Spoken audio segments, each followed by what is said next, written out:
Good evening. This is the Board of Health meeting for January 22nd. It is 7 o'clock, and so this meeting is called to order.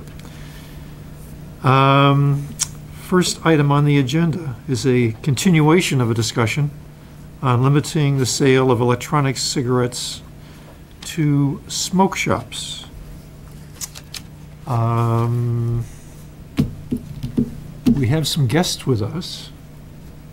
Would you like anybody to talk about this topic? Yeah, sure, I'm new. The general thing, and then I'll get into the policy stuff. Good. First thing you gotta do is pick up a microphone. Yeah, yep. And then you gotta identify who you are. Hello. See, works good. Hi, so my name's Mary Cole.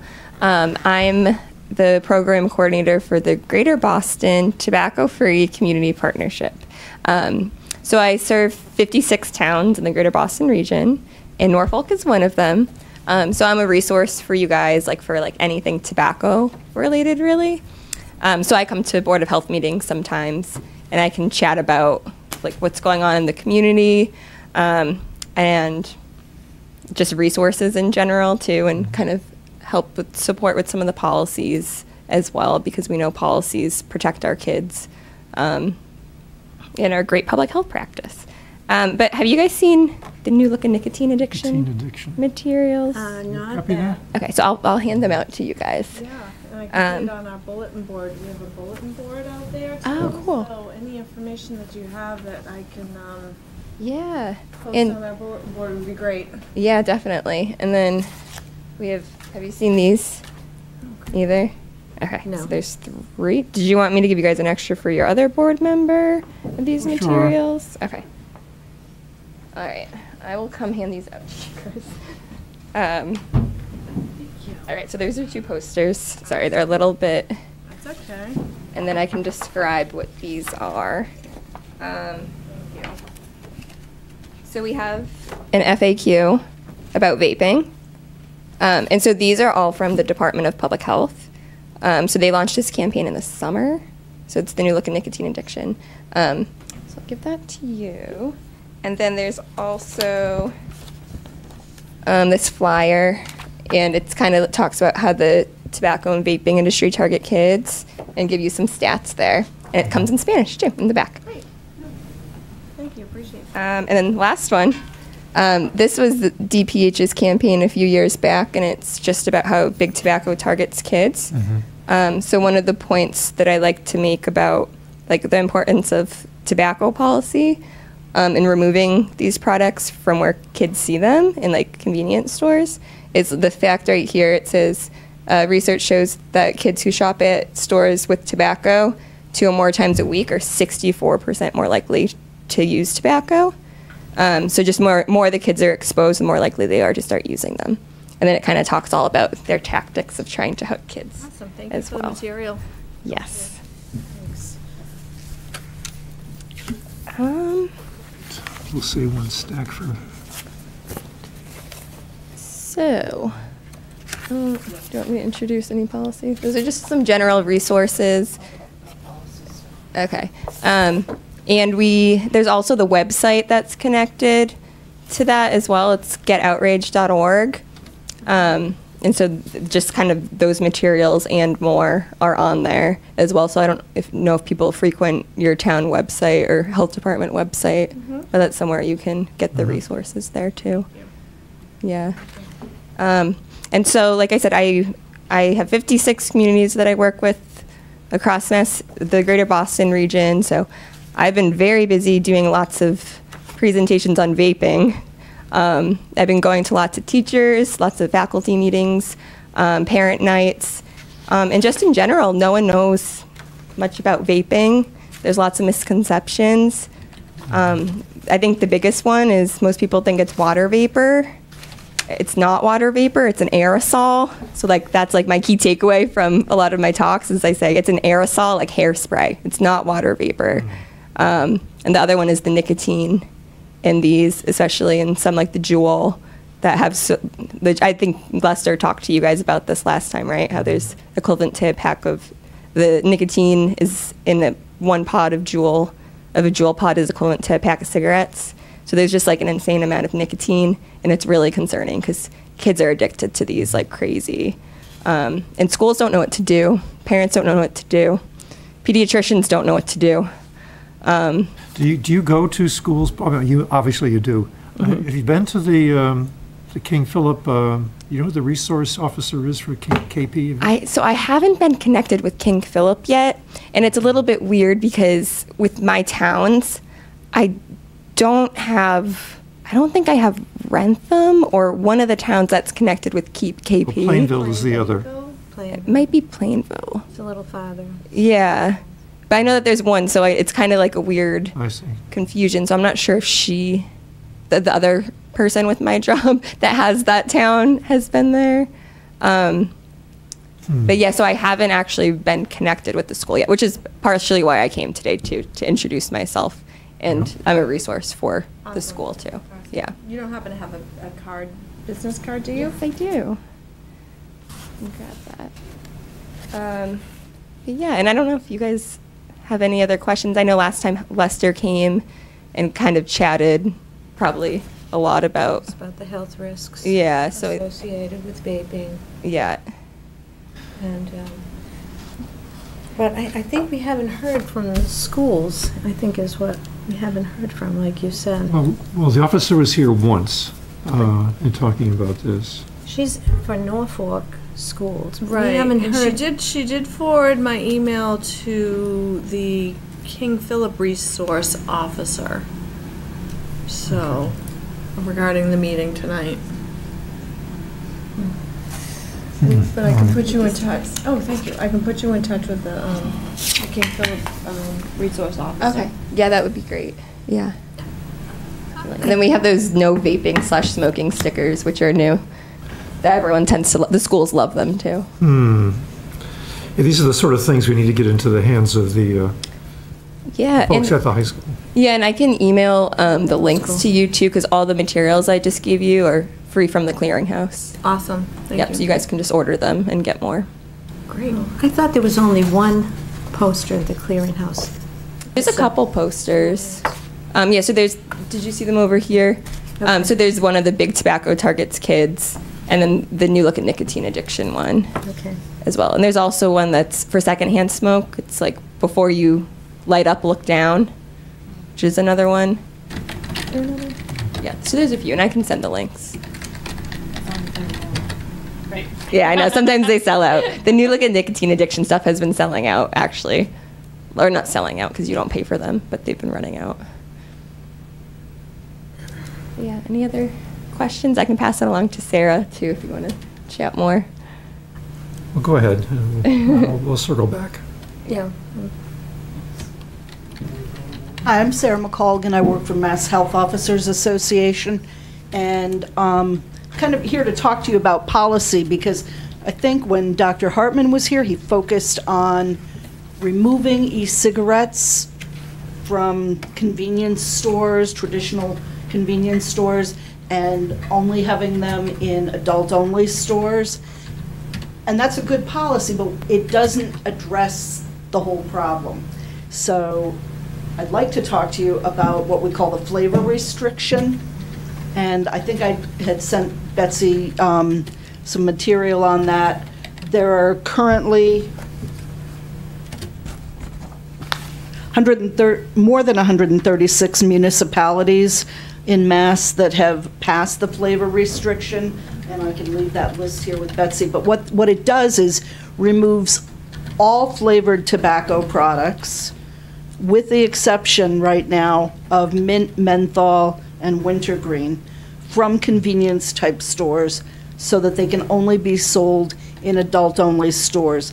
So it not only involves the e-cigarettes and the e-cigarette juice, but also cigars, chewed tobacco, anything that's flavored with a flavor other than a mint flavor. So, and there are, as a matter of fact, 2 communities that have enacted, well, they've removed the restriction on mint, wintergreen, and menthol, So Somerville has included that, and so has Needham. But I think a starting point is to remove the other flavors from retail stores, because we're pretty sure Somerville's going to be sued by the tobacco industry. So unless you really want to be involved in a lawsuit and are dying to be involved in a lawsuit, just removing the other flavor stuff is not likely to get you sued, because it's already been tested in court, and court found in favor of, not only in Rhode Island, in Providence, but also in Yarmouth. Can I ask a question about enforcement? I mean, Sure. you know, if you're walking by a display of these devices as well as cigarettes, you're not going to know, unless you kind of look at every single label, whether somebody is actually complying with a regulation like this. Who typically does the enforcement? Well, you folks are what we call an unfunded Board of Health, which means that you don't receive funding from the Department of Public Health Mass Tobacco Control Program. So the enforcement would be up to the Health Department in Norfolk. The way I think it's best done is when you go into a store and do a food service inspection, to incorporate it into that food service inspection. And what we recommend, and I could certainly work, do a quick training with whoever does those inspections for you. But what we recommend is two things. One, there's a list on the Mass Association of Health Boards website.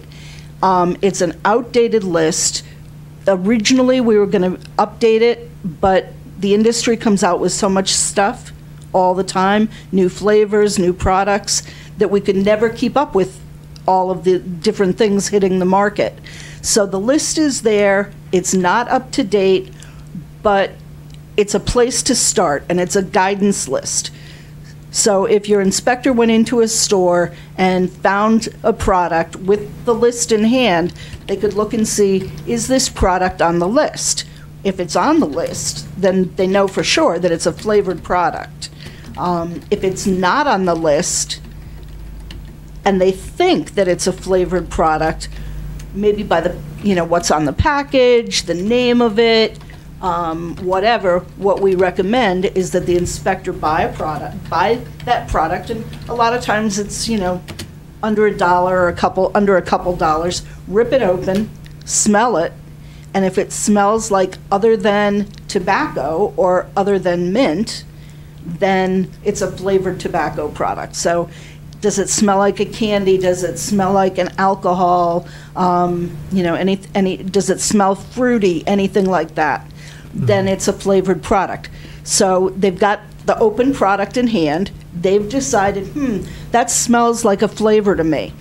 They should buy another one, leave it closed and sealed, factory sealed, bring it back to you folks at a regular Board of Health meeting, let you open it at the meeting, pass it amongst the board, and let the board decide, yeah, this smells like a flavor to me, or no, I'm only smelling tobacco. I think this is okay. So then it's the decision of the board, and at that point, a number of people have done what we call the sniff test, and then you go from there. If it is decided that it's a flavor, then that store would be issued a fine. But before you even get to that point, what the board can do is, during an inspection, if the inspector sees flavored products and the board wants to kind of give them a pass the first time and have the inspector say, this, and this are flavored, you need to get them out of the store, I'm going to give you 24 hours to remove them or whatever, and then I'll come back and look again, without giving the retailer a fine. Or you can give the retailer a fine. But I think it's best to do some retail education first. There is a guidance document also on the clearinghouse. It's called the Flavor Restriction Enforcement Guide. And so that's for your inspectors. It gives them, ideas on how to do some merchant education, different things to look for, things like that. So that's, I applaud Dr. Hartman and his efforts. He's always, he's got the kids in his thoughts all the time, and he's tenacious about what he does. But I think that the town would be better served to put in a flavor restriction, which would include the e-cigarettes, rather than just focusing on e-cigarettes. I don't believe this time that there's a representative from the industry or the law firm that's representing them. But what retailers or the industry will tell you is these, you don't need to remove these from the store. The kids are buying them all online. However, and I'm not sure if I sent this to Betsy or not, and if it got to you folks. I think you did. The Jewel Truth Initiative. How the small amount that's actually online? Yeah, the Jewel Truth Initiative surveyed a national sample of more than 1,000 12 to 17-year-olds last April 2018, and what they came up with is 74% of youth who used Jewel-flavored pods in the past 30 days said that they had obtained them in the store. So if retailers are saying, we barely sell them, kids are getting them all online.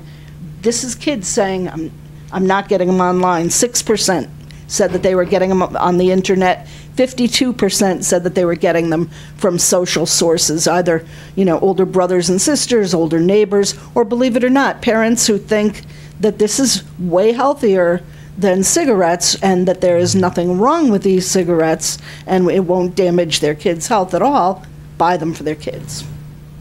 Mm-hmm.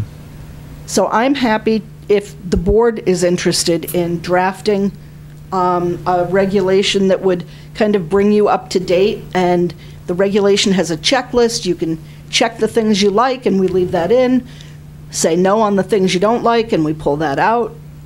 So can I just ask you a question about flavored tobacco products would include cigars and cigarillos, is that what they're called? Right. So what Dr. Hartman was talking about was just e-cigarettes, but what you're suggesting, restriction on tobacco products would include everything. Those things, and a lot of kids do buy cigars. A lot of times what we find is if they can't get e-cigarettes, if you remove the e-cigarettes and they can't get them in the stores, then they switch to buying other flavored things. It's the flavor that they're after. They like, especially Jewel, they like how cool it looks. They like the fact that it's, pretty discreet compared to other things. But, particularly a young person who is, at this point, addicted to nicotine, they're going to get it somewhere. Wait, are you talking about under 21 access to tobacco? Yes. I thought we passed a law about that. You did. So I'm talking about removing all tobacco that has a flavor other than the natural tobacco flavor and other than mint, wintergreen, and menthol, removing all of it from convenience-type stores and putting them in adult-only stores where you have to be 21 to enter that store, and where all they sell is tobacco products, vape products, tobacco products, things like that. But it's not like a convenience store that sells everything. Well, just for a second, though, if we're talking about what's the law of the land right now, at least in Massachusetts, which says that any tobacco products are not available for anybody under 21, then that still leaves open the e-cigarettes. No. That includes e-cigarettes, right? It includes e-cigarettes. So right now, on the books, there is a rule that says anybody under 21 may not purchase any of these products, period. What it says is that the retailer cannot sell to anybody under 21. Right. It's not like alcohol, where purchasing alcohol by a minor is illegal. Purchasing tobacco by a minor is not illegal in Massachusetts. Selling the tobacco to the minor is the illegal act. All right, okay. Yeah, so we can't, put the minor in jail for purchasing, but we can have issues with this retailer who is providing the minor. Correct. All right, so we have already on the books this law. As far as who's enforcing that one, does that come back to the board again? It's enforced a couple different ways. One is that the board would enforce it. Again, you're an unfunded Board of Health. If you wanted to do your own compliance checks, I can work with you to find a trained person to do those things, some trained youth to do compliance checks. It's a matter of paying them. It's not expensive. A lot of people think it costs a ton of money. How many retailers in town? 7, did you say? 7 or so? Could probably do the a whole handful. town in less than an hour. So you're talking about maybe a little bit more than an hour of an adult's time, probably an hour of a youth's time, and any cost of purchasing the tobacco products. So there's that. Along with that, the Food and Drug Administration, even though they're part of the federal government, the FDA is still working in Massachusetts doing tobacco compliance checks, even through the shutdown. So they go to, they try to get to every store in the state once a year. If the store sells, they're then on the FDA's radar screen, and the FDA will go back more frequently until there's no sale. And the FDA fines are pretty hefty. The first one is a written warning, and then it goes up from $250 all the way up to $11,048 for the sixth sale within 4 years. And then after that, and yes, stores have gotten beyond that, there's a no tobacco sale order, which is the equivalent to you folks suspending their tobacco permit. They can't, the feds suspend their permit, and they can't sell for whatever time is negotiated. Isn't there evidence to suggest, to prove that if you remove these tobacco from the vicinity of teenagers, that the smoking rate goes down? So in Needham, before we passed the 21 law in Massachusetts, they had increased the law to 21. And Years ago. and kids couldn't buy cigarettes anymore, and the rate of smoking dropped. And there's proof that shows that in communities where there are convenient marts on every corner in very congested areas, that the incidence of vaping is higher in those communities, in those school districts. So if you make the product available in your community, whether you have what's the word? What we were just talking about, if you have blind inspections, compliance checks once a month or whatever, once every 2 months, isn't going to solve the problem, or isn't going to reduce. I think the way that you're going to one way to hit this problem is to remove the product from the community. What removing the product does is, as you said, reduces the youth smoking rates. It also gets back to denormalizing tobacco. I mean, remember when we were kids and tobacco was kind of a normal thing? My parents, as soon as dinner was over, they'd light up at the dinner table. My older brother would light up with them, smoke a cigarette. Nobody would think anything of it. And we're talking, late 1950s, 1960s, and tobacco was a normal part of daily life in America. And over the years, over the decades and generations, we've denormalized tobacco use. We have one of the first state smoke-free workplace laws for over 15 years at this point that has had really great results, reducing cardiac deaths, all sorts of terrific results. And kids are not used to seeing people smoking combustible cigarettes. So then all of this electronic stuff comes onto the market, back in the stores. As Mary said, kids are in and out of convenience stores all the time, and they're seeing them. And sometimes it's an unintended consequence. A 3-year-old may go into a convenience store on mom's hip to grab a gallon of milk. Mom goes up to the register to pay for her gallon of milk, and that 3-year-old is looking directly at all the tobacco products behind the clerk. So subliminally, what is going on? They're seeing Marlboro, they're seeing, Winston, they're seeing all these cool colors and flavors that they probably don't even know exist. And again, it starts normalizing tobacco, and that's what we've been fighting against for all these decades. Mm-hmm. I understand the argument about the visual impact of simply seeing the product. The flip side of that is, okay, there's a lot of things you see you can't buy if you're under 21. And the question becomes, all right, because it's there, is that a sufficient enticement to assume that the normal regulation and enforcement of what's on the books as of January 1st needs to be supplemented? That's the question that I'm trying to get an answer to right now. Yeah, so one of the materials that I gave you, the one that says the more kids are exposed to the products, the more likely they are to start using. So I think the difference with tobacco, too, is tobacco is the leading cause of preventable death in Massachusetts and the United States. Like, it's a horrible product that kills hundreds of thousands of people a year.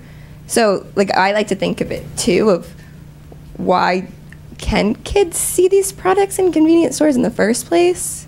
Like, it's kind of crazy if you think about it. Well, plan B is nobody can buy a cigarette. Well, adult-only stores. So we're talking about in convenience stores right now, where I don't go to convenience stores, but I did go in high school and middle school to get my slushies and to get my candy, but I don't do that now. So that's a tobacco industry tactic, is to have these in retail stores. It's done on purpose, and it's to increase exposure and access. Because also, we know, like, as Francis is talking about, the more stores, the more density, the more likely are people to start using as well. But yeah, and just from a public health perspective as well, we know policy is gold standard public health work. So that's why when we can put these policies in place, that they affect everyone in your community. So where if, I do a presentation and I talk about the harms of vaping, maybe I'm getting 20 people that are hearing what I'm talking about, but when you put a policy in place, that impacts everyone in your community. So these policies are something that's really impactful and really can make a difference. So that's why I think it's pretty great that the Board of Health can vote on things like this and policies that can really impact your community and protect your youth.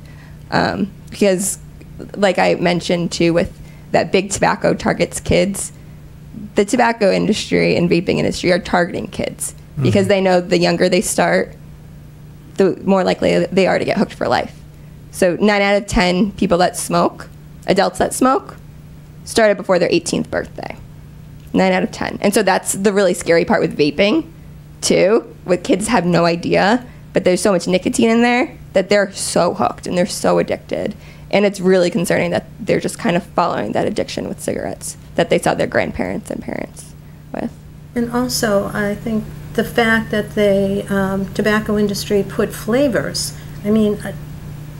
I limit the amount of sweet products that I eat. We all, as adults, we are kind of, paying attention to that, but to kids, they really enjoy those flavors, bubble gum and, mango and all of those things. So the tobacco industry knows what it's doing. It's spending $90 billion a year on marketing. Mm-hmm. To answer your question about the state law, and isn't raising the age to 21, isn't that enough?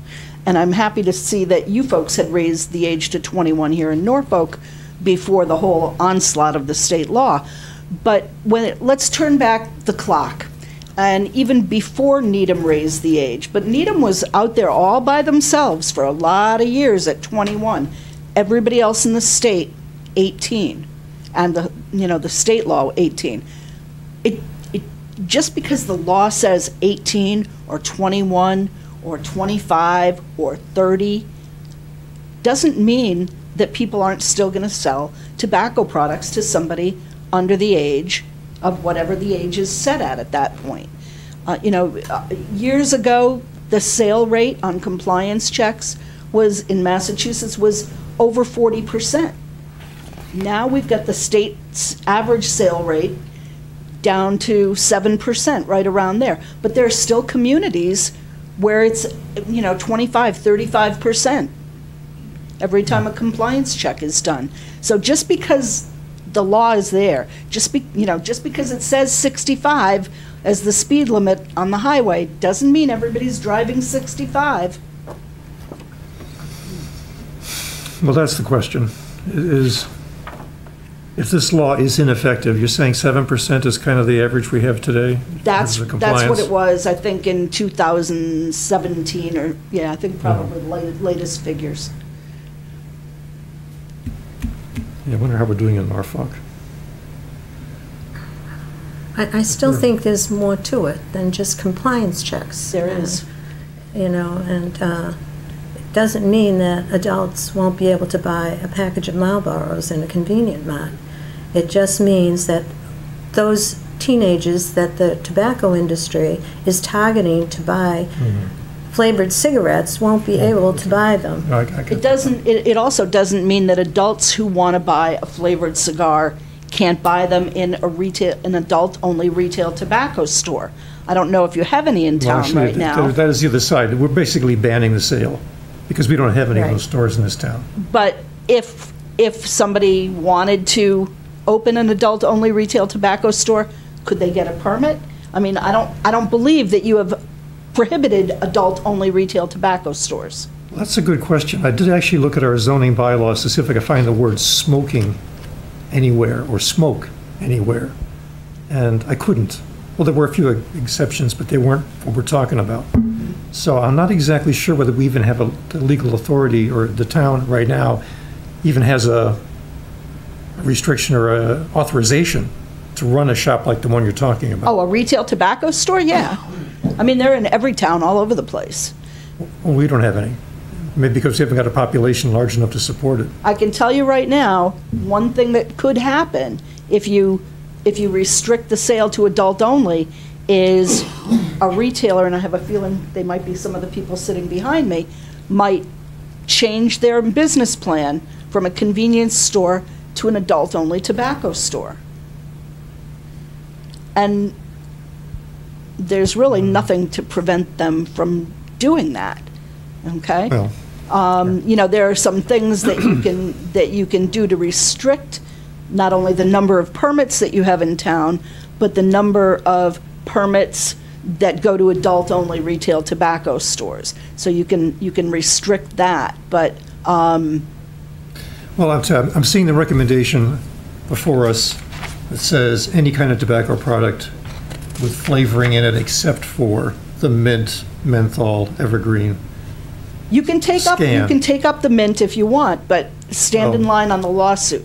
That was a proposal I heard anyway. It seems like a reasonable one to focus on the mango and all the silly stuff that really does cater to the Yeah.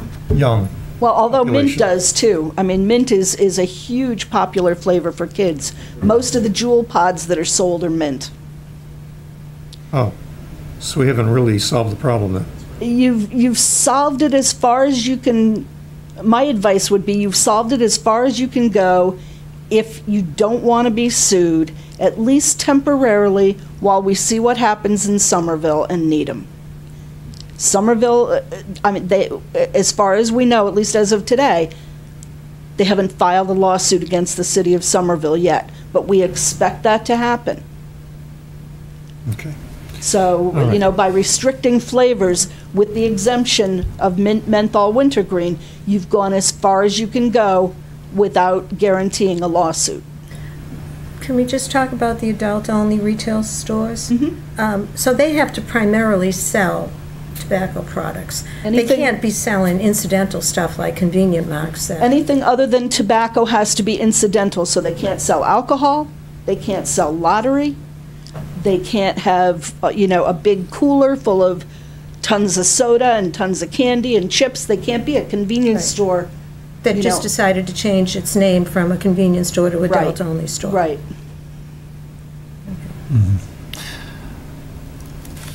All right. We are missing a member, so we're not going to make any decisions tonight, but I do see the point. I do also believe we really do need to get you in touch with the folks at the high school, or whoever the person is covering Rentham. So Rentham, you think, is not one of your towns? One of them is in my town. I forget. I'll look it up. You only got 57 to worry about. I mean, I understand. For the elementary school? Elementary Is she the school. elementary school? She might do middle school. There's another one, a different resource officer for the high school. Told older. Okay. All right, to be continued. Would you like a draft regulation? Sure. And again, a checklist, we pull out what you don't like, we leave in what you like. Yep, I think I gave. Yeah, this is what this is. All right, we already have one, it looks like. And so I actually went through it, and we do have a lot of things currently in our regulations, but there are a lot of questions that I have as well. So before we draft a specific regulation, I think we need to sit and go over this, and make sure that... Did I send Betsy the copy that has the checklist on it? Yes, Oh, we have okay. the Yeah. checklist. So if you look through the regulation and kind of circle what you like on that checklist, then that's a great place to start from. Right. And like I said, we do have a lot already in place. Yep. Okay. Well, thank you for Wow, thank your you. advice. Thank As always, it's appreciated. you. Okay, so to be continued. To be continued. Yeah, Mary, I'll be in touch. And hopefully we can get a resource officer from the high Okay. school. And then if Michelle can come again, Michelle Palladini, if she's the middle school. Why didn't I think she was only the elementary school? Because I thought King Philip Regional, the middle school and the high school are one. Well, they are. There's one school district. So I was thinking that the resource officer for... So she's the high school. resource officer for just the middle schools, what do you think? Well, I'm thinking the elementary school. All right, well, we gotta get this She's straightened in out. Norfolk. Okay, so we'll get that straightened out and invite them for the next meeting. Okay, and thank you, ladies, maybe you'll come back. No problem. Okay. Thank you.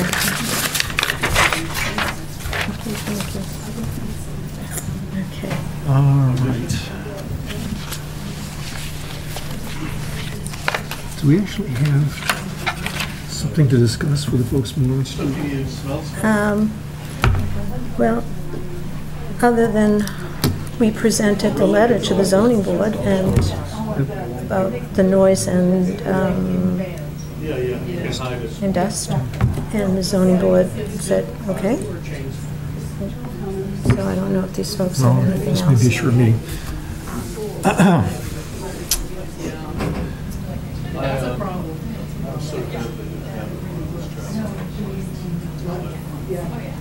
So friends and neighbors from Lawrence Street, is that who y'all are?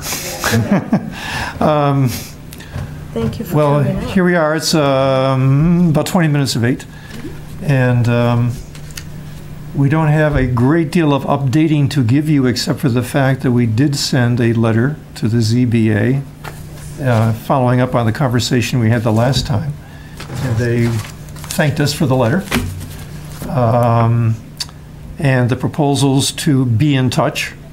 So that essentially anything that comes up in front of that board, we will know of. If they can stay tuned to what we're doing, they just watch cable news. So anyway, that's what we have. What do you have for us that you'd like to talk about, Sandy, or whoever? And don't forget your microphone. Didn't have a chance to email that yet. Thank you.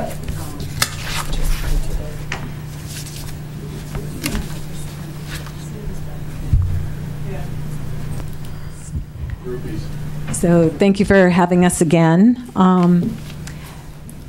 We do want to thank you for the dust and noise monitors. I don't know if this other monitor can be added, the vibration monitors, but certainly you own the Weston and Sampson fund, so maybe he has also some standard verbiage that can be added to the comprehensive permit on vibration monitors, which is number 6 on this list. Sandy, can I ask you, a vibration monitor is different than seismic? Yeah. So that would be just for the trucks. Well, it would be, well, the vibrations would pick up everything.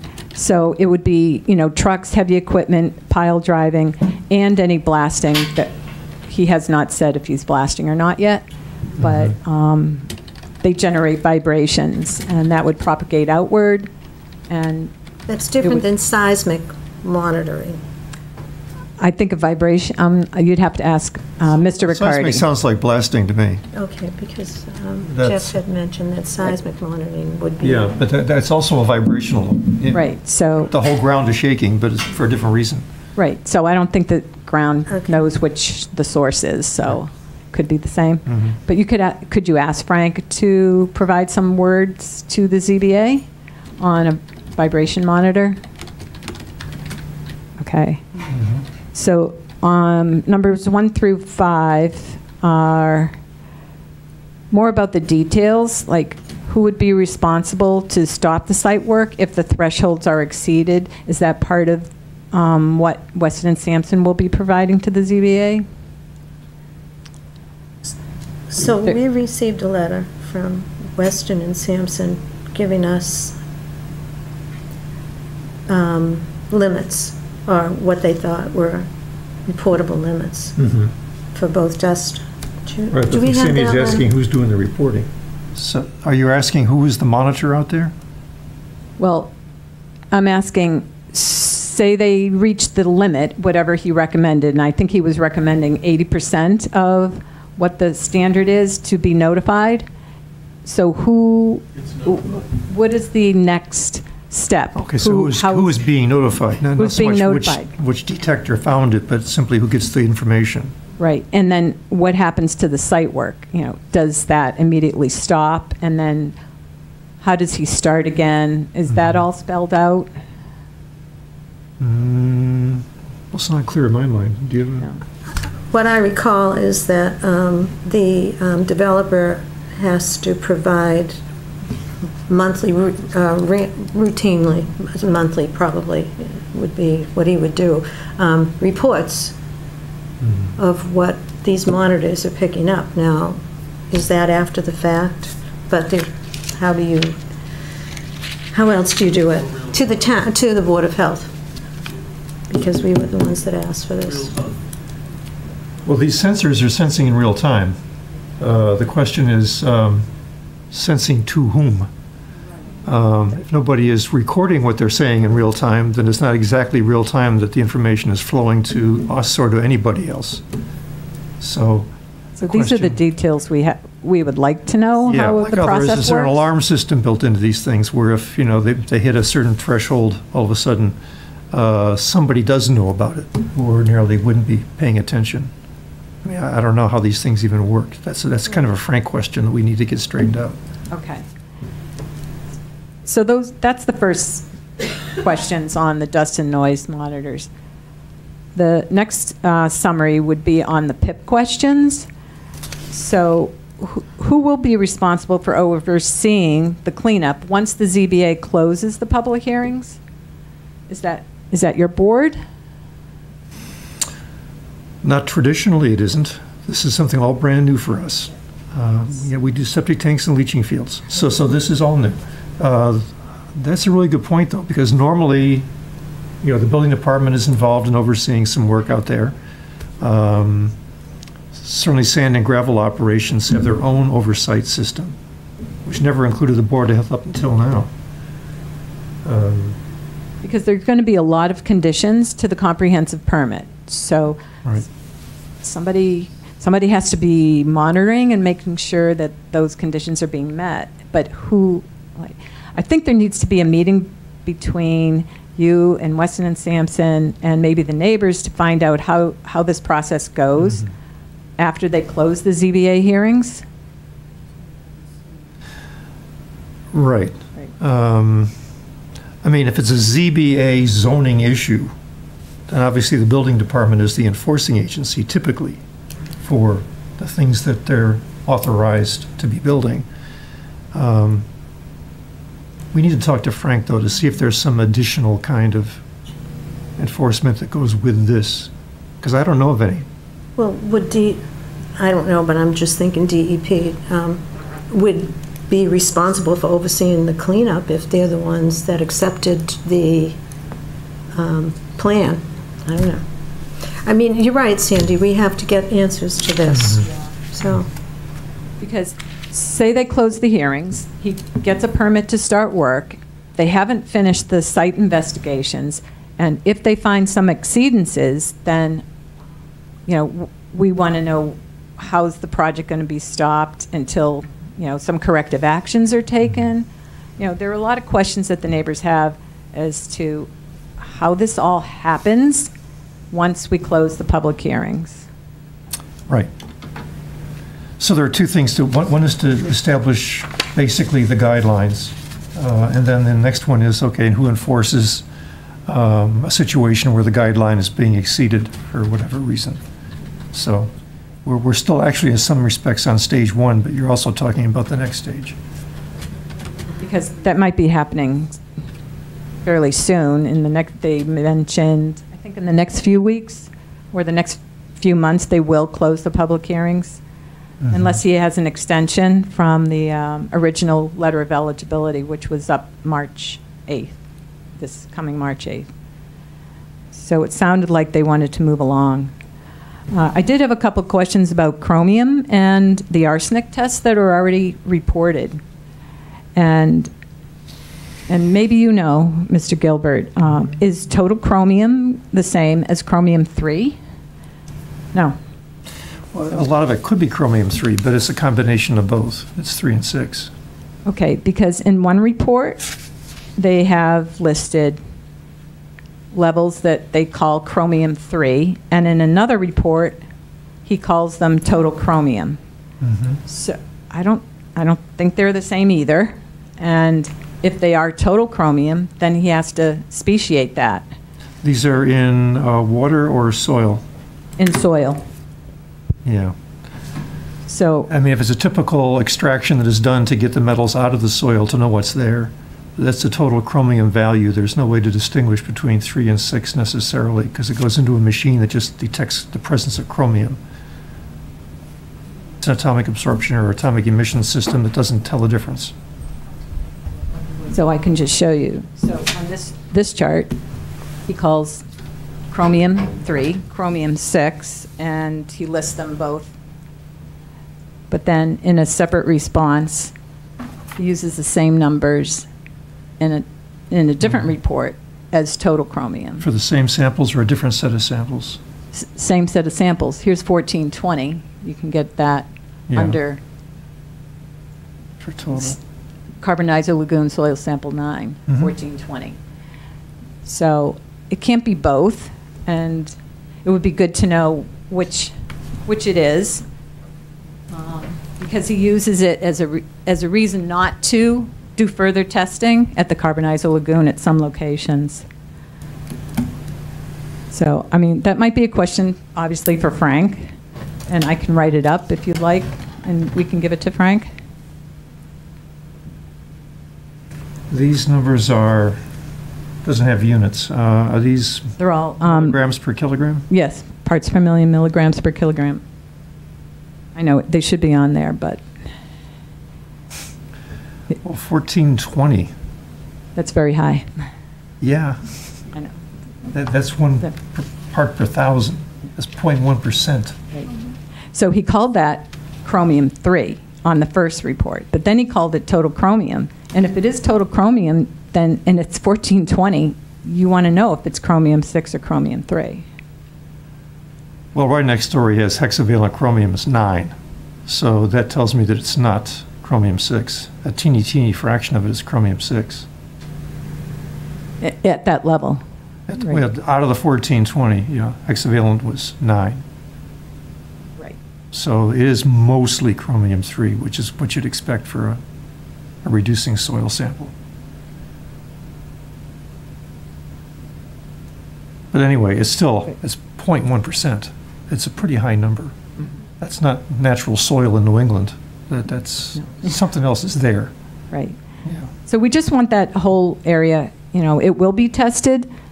Not every location is proposed to be tested. These yellow diamonds are the new proposed testing that was mutually agreed upon, I think, by Mabbitt and Weston and Sampson. That's the Carbonizer Lagoon in the back, where you see Carbonizer Lagoon 9, 10, 11, 12, back there. They're actually So- yellow if you focus on them. The yellow have to ones really are focus. the new ones that will be taken. Okay. So there will be some new samples back there. Are these just soil samples from the surface, or are these bore samples? He has different elevations for some of them. That's I didn't bring that chart, but that's in the scope of work that was issued January 11th. You have to pull it up. It's 149 pages. 149 pages. Did you send us that? I think that was in the link that you had sent me, right? Yeah. It is on the DEP website for that RTN, and we. Yeah. It's on the town website. I had the link now, it's on the website. Okay. She just added it then. Thank you. Yep, Okay. She's going to make a whole All right. folder for you. it's right on the Board of Health website. Okay. Okay. And so the other question I had was on the arsenic that is out there. If you go to the next page, you can see from 2013 and 2014, they did some soil samples around the foundations, that little drawing. Do you have an image? Second page. Whoops, did I give you two of the same page? Sorry. No, well, they're different pages, but there's not what you're talking about. Here, I'll take Oh. that one.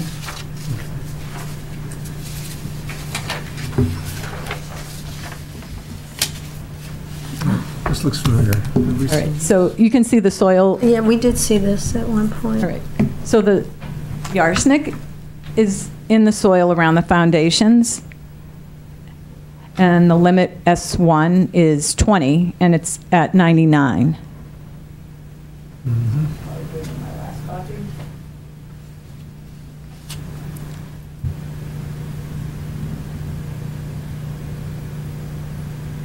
But it's not talked about in the scope of work.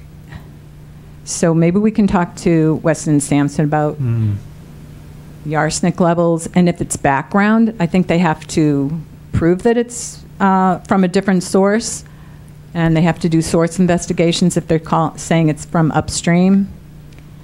But as far as the risks associated, whether it's background or came from the mill property, the activity at the mill, the risks are still there. Yeah, from whatever source, it's there now. Right. So this is located right next to one of the old foundations? Is that where this is? I do not have a map. That's all they said. It's one of those red dots. Okay. Yeah, next to the foundation somewhere. I don't know which one. Mm-hmm. So I think the Friends of Lawrence Street would like all the arsenic data that was collected during that time period, just so that we know where the arsenic is, and to have Weston and Sampson make sure that we're going to be testing for the arsenic. So. Well, arsenic and chromium have been so and lead. We haven't talked about lead tonight, but there are three of them that are a concern to us. And chromium right now, it gives you a reference value of 100 for the S1 category. And when you get to 1400, you are significantly above 100. So I'm not sure how they use that as justification for no further sampling is required. Well, the 1400 was chromium 3, he called it, right? Well, this is chromium. This is even... Oh, right, on that So- chart, yeah. Yeah. It's significantly above anything that would be, considered normal, or even getting close to not being normal. Yeah. So explain to me the PIP process. Every time that Mabbitt comes up with a proposal to do something, then there's a comment period, isn't there, from butters or whatever, from the community? So would you be raising these questions as part of to DEP right now as well? Okay, so they already issued the scope of work. I think anybody can write a comment, so I will write to Steve Viteri. I guess that would be the next step as As a opposed to comment to his, DEP? well, it would go to Steve Viteri because he's the LSP of record, I think. And, or I could send them to DEP. Okay. I'm not sure. I mean, we certainly could ask our LSP, Frank, to look at all of this. Yeah. Has it, that's what it is. Has this been forwarded to Frank? Has he seen this? No, I just happened to print that right now. Oh, this is hot off the press. All right. Hot.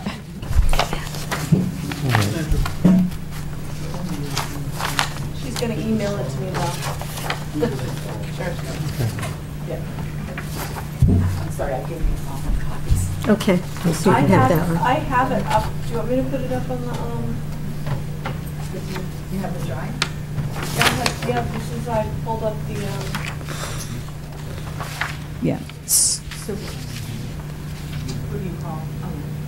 And the other question to Frank would be, who would we call is if we saw something or we had a concern after things get going, and the PIP process is still going, but the ZBA hearings are closed. So I guess, do we want to have a course of action for any reportable offenses, I guess you would call them?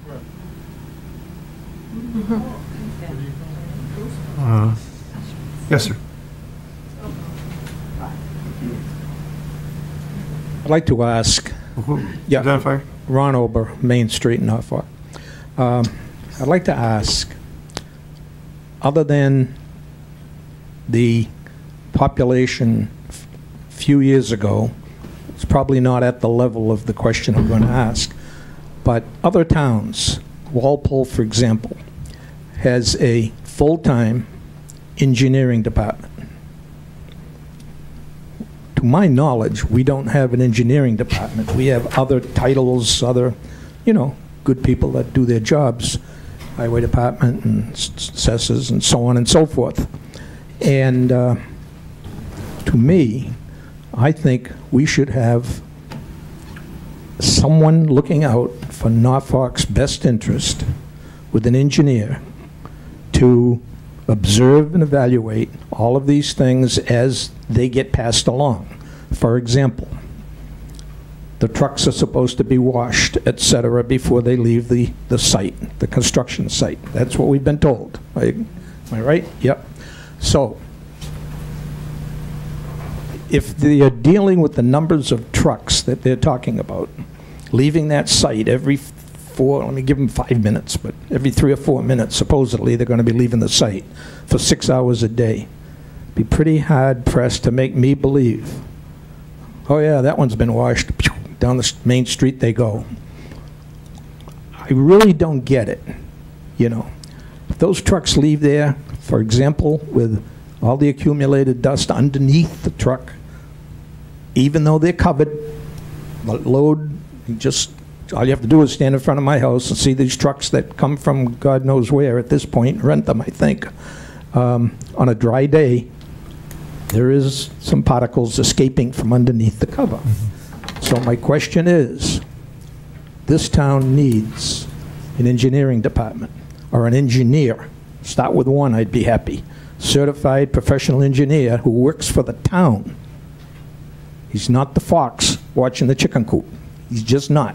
And maybe that's my skepticism in this whole project. And that's all I'll say. Mm-hmm. We have a number of people who are engineers who work for the town. Yes. On a consulting basis. Yeah. For different boards, for different reasons, and with different skill sets. So what you're asking for right now, I think, has more to do with monitoring than it does necessarily design or what engineers typically do. Well, the question is, it's back to the original one. Who basically is monitoring? even monitoring the monitors. They're out there being, around the edges, letting us know what's going on the site. Yeah, excuse me a minute, but I do remember many years ago when they were putting the water and sewer systems into Walpole. I worked for the engineering department. I'm not an engineer, but I worked for the engineering department during the summer doing civil engineering assistance work. And I'm going to tell you, when they were laying that pipe, the engineer would go out to the job with my and other people who had that other job and say, look, on Main Street, they're backfilling this pipe, and I did not see a sand bed. I did not see 6 inches on either side or 6 inches on the top, okay? Engineer would go back to that contractor. In those days, it was dig it up. Mm-hmm. They didn't like that. So the next time they laid pipe, we were pretty sure it was going to be a good job, And that's all I'm getting at. All of these little tasks along the way should be evaluated by someone who has a vested interest in their job, working for the town with the professional engineer's license, etc. And I realize there are others that may hold that license, but they're consultants. I think there's a major difference between, working 40, 50, 60 hours a week as a professional engineer on the scope of this project versus someone who's a consultant, and I'm no disparagement against the people that we have as consultants. I'm just simply saying that I would have more faith in the whole process if we had someone that got hired as the town engineer, working for us. As of right now, we have all these little situations going on, and I'm not so sure we have the capability of watching it. Yeah, this is not so little a situation. This is part of the reason why we're having this conversation. Absolutely. And so we do need to think as a town about what is the best way. Right. To some extent, Frank and his company are kind of being a central location for us to at least get engineering talent to talk to. I agree. But when it comes to the kind of engineering oversight you're talking about right now, Yes. we have people like that working for the Board of Health. When it comes to installing a septic tank in a system, is the gravel the right gravel? Is it in the right space? Is it in the right height? All those things are done that way. Well, here's a project which is just many, many times bigger than that. And now the question is, who do we get to be the eyes and ears of the town? I understand the question. Thank you. And we just need to figure out what the best strategy is for solving it. Well said, and that should be conveyed to whoever does the hiring around here, Yeah. Thank you. So this is the first time that there's been a project of this size undertaken in the town? I've been in town since '72, and I've never seen this much gravel coming out of a site. This has to set some kind of record for Norfolk. So then,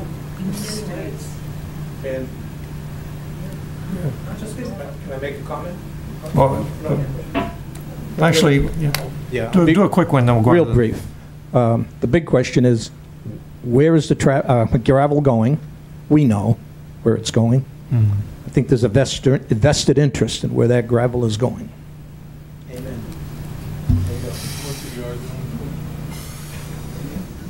Go ahead, ma'am. I live at 51 Lawrence Street. My name is Dorothea Collins, and I'd like the Board of Health to help us make sure that this contaminated site is cleaned up to the highest standard possible before any development occurs, especially before earth starts being moved.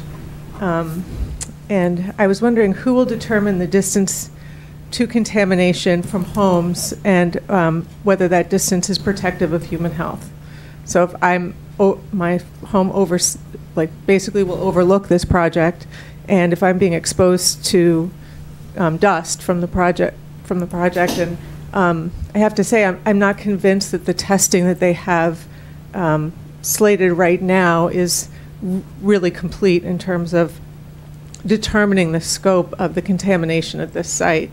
So if they start to move earth, and we're still not sure of the scope of the contamination, I'm concerned that residents nearby are then now exposed not only to toxic dust, but like silica, but even further toxic dust. Is your worry that some of the these concentrations we were just talking about with chromium and arsenic and lead could be suspended as the result of the earth removal process? I'm assuming that since those are metals, maybe not. Lead wouldn't be aerosolized or couldn't be in dust. I don't know, but yeah, part of that would be, part of my concern is that, and just in general, that the amount of earth being removed, you know, the proposal started at 1.4 million cubic yards. And it's come down from there, but 1.4 million cubic yards is the size of a, you know, a gravel pit, really. I mean, it could be a commercial operation for 8 years during the time at which this development occurs. And it's come down from there, but we're still not sure how we know for that that's the amount of gravel that will be removed. You know, I'm not sure that we know for sure, and who's done the calculations, because I've noticed at least that the math has been interesting to say the least, and residents have had to point out inconsistencies in the math that have radically increased the number of trucks that we'll experience on our road, cubic yards being removed, et cetera. Mm-hmm. It's just one thing to try to, I'm not say calm anybody down, but the thing is, the worries that we have in terms of environmental contamination have a lot more to do with the old Buckley and Mann site than they do where the houses are going. And so we have to sort of keep those two separate. I don't know really up the hill what the issues are going to be, except for the bulk issues, which are still significant. The dust, the noise, the vibrations in the ground when those 18-wheelers go rolling down the hill.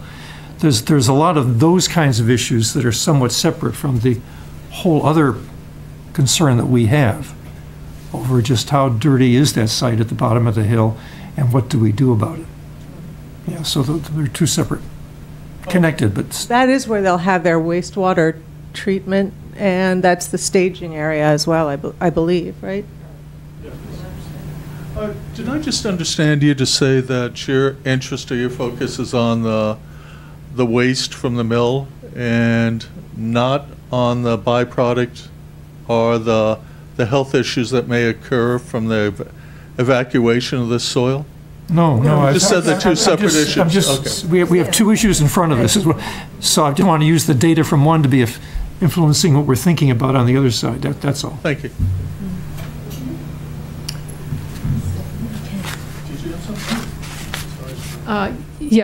Yeah, sorry, Stephanie Markham, 22 Lawrence Street, right across the street from this. I think with the point that she was trying to make regarding the pollution site, the Buckley and Mann site, and disturbing the soils there, is that site, that part of the site where the foundations are, and this upper part of the site are where they're putting the wastewater treatment plant building or something like that. That's what it looked like on the map, the last map I saw. And it's also where they're staging all their trucks. So I have to assume that that's where they're going to be doing all the rinsing of trucks, if they're rinsing trucks or whatever they're doing with mitigation, which might be a problem. Mm-hmm. That's all. Yeah, anything that's done essentially on soils that we know are dirty, we need to take a very close look at, because we need to be not disturbing that site. And that's pretty clear.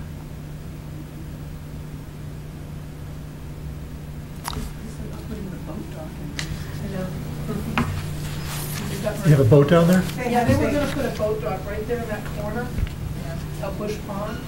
For recreational purposes or what? Yes. It was part of They can that. I had one more question to ask you. As a board, would you be willing to come to the PIP meetings and also at the next ZBA meeting? They will have Mr. Riccardi there from Weston Sampson. It might be valuable if you could come. I know you can't talk to each other at the meeting, but you could get some information.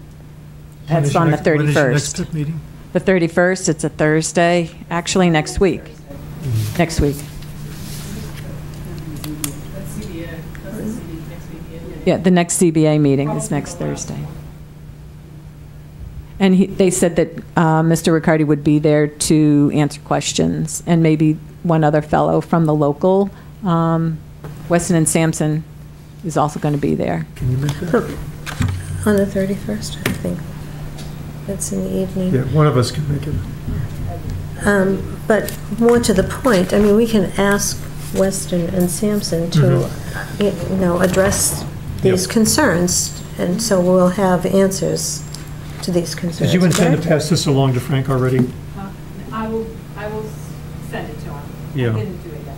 Okay, but you were on your plan of attack, right? Or not, I shouldn't, one word. You know what I mean. All right.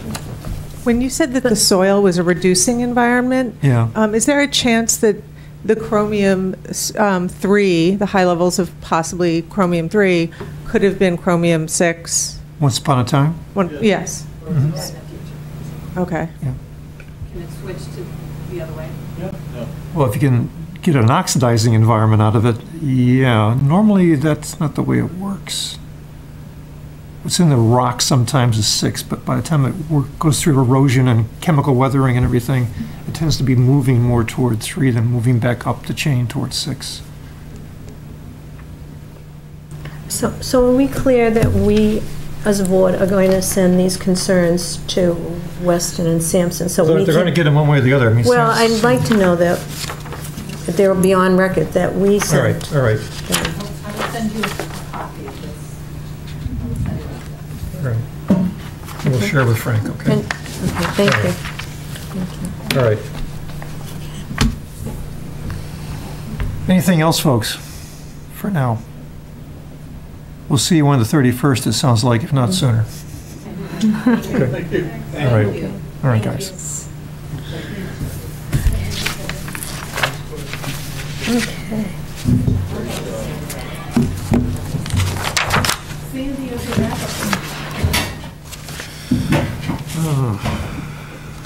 Minutes? Minutes, so just one set of minutes, right, Betsy? The minutes from the 4th of December. December 4th meeting, I make a motion to accept the minutes from the December 4th meeting. I will second your motion. I take it you're satisfied with the quality of these minutes? Yes. Good night, Good night. thank you. All those in favor? Aye. All right, minutes are approved. Okay. Fran and I both caught the same issue with the minutes of, is that the one we were just talking about? Right, but That's the her. Betsy fixed it. All right, so we did change the her? They're fixed, and then there was All right, one other fine. little thing. Fine. We're good. Yeah, that was fixed. All right, what's next? Correspondence review, ma'am. So, there's just one thing that I totally do not understand if it's under our jurisdiction, and I just wanted to bring it to your attention, and I know it's a little bit of a letter, but if you could just take a minute to read it. Betsy, this was in...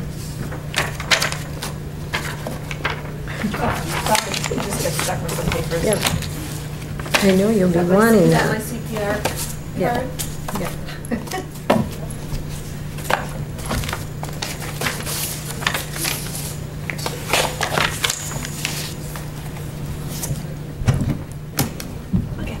Get up. Thank you. Thank you.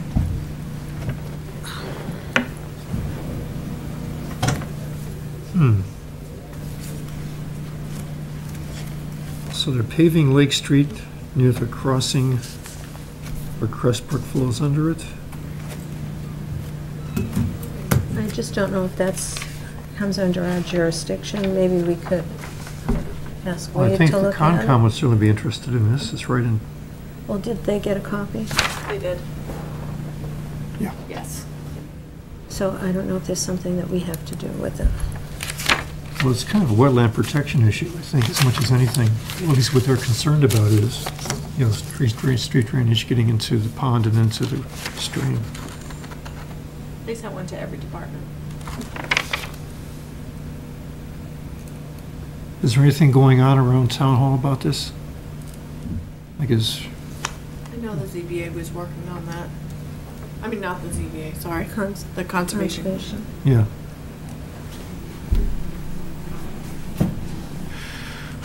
Well, they'd be the lead agency on something like this, I would imagine. I didn't know why they sent it to us then. Well, we're on the list along with everybody else. it looks like. Everybody. Well, It was a planning board, I broad guess. spectrum shot. ZBA wasn't on it, but, okay, as long as there's nothing for us to do, then I don't think so. we can just file Is that it then? Okay. 21. Okay. Thank you. You're welcome, thank you. So on the new business hat, MRC updates. Business. So, did you hear about our Stop the Bleed. Bleed? That is going to take place on February 9th. February 9th, and 2 hours. And it's being co-sponsored by Stony Brook Wildlife. They've graciously offered the space for us to do this. Mhm. So far, I think we have 20 people signed I up. haven't checked, but I checked earlier today, 20 people. they're offering CEUs for nurses, so that's a good thing. And it's also a really important program for all of us, just regular people on the street with Mhm. this horrible world we Yeah, live in. I know. So, trying to get the word out. We did get the word out, I think. Mm-hmm. It's on cable. It'll be in the newspaper February 1st, and it's all around town at the library, and Mhm. It's on our town website. yeah. And so, The new I know. our new MRC Facebook page. yes, we have a new MRC Facebook page that we'd love you to look at and like us. Even if you're not a Facebook person. Sure not. Well, I'm not either, but I know. but I did like it. So And- February 9th, how many more slots are available on this thing? 20. We have 40 slots because we have 4 trainers and there's 1 trainer per 10 people. So that's how. And Framingham MRC is sending 4 people to do the training. And then they're hopeful that they, being the MRC, Region 4AB, that some folks that get certified in Norfolk will help Walpole, because Walpole's running one in March. So hopefully some You know, a couple of group folks will do that. I wonder about would be the Scouts. Especially the senior kind of Scout people. This is kind of an important skill to have. We did advertise it on the Norfolk Community Facebook page, so that's pretty active. Mm-hmm. I was never a Boy Scout, but it seems to me that some kind of a badge that dealt with it, something like this would be a very attractive option. I don't know anything about the Boy Scouts Nor do I. or Explorers. Maybe somebody's listening in who does, Okay. because it seems like that would be a group that might be interested in something like this too. Okay. So information is on the town website, is on the new Norfolk MRC website, Facebook page. I Yeah, guess the it is. Norfolk Community Facebook page. But it's posted around town as well. It's free, but just need to register on the Eventbrite link. Mm-hmm. When is the deadline for registration? I think it stays open until it's filled. Exactly. Okay. Yeah. Right. And that's what's happening with the MRC, which is really a lot, for a small group of people. And we've also sent out letters to those folks that had originally signed up with the MRC several years ago.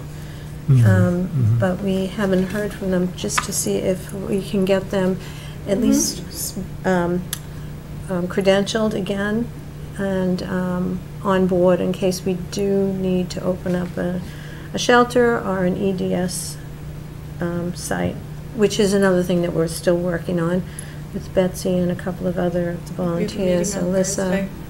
Scott, to get the EDS site plan up and running. And Betsy actually is applying for a grant to get us some supplies, some new computers and other equipment for the EDS site. Yep, I am gonna hold off on the two-way radios, because I did talk to Garrett today. Good. So, Okay. So, and I attended a coalition meeting, an MRC coalition meeting last week. And so I'm getting more familiar with how the whole process happens. it's overwhelming. Yeah, it is. But it's okay. And Well, that's we're it. very, very happy you're involved in it. It's interesting. Anything else? No, we just, so I just have a note there that we are having our second annual volunteer fair Oh, that's right. at the Norfolk Public Library on Sunday, March 31st, from 12 to 3. A volunteer fair. What does that do? Or what is it? So, any organizations in town?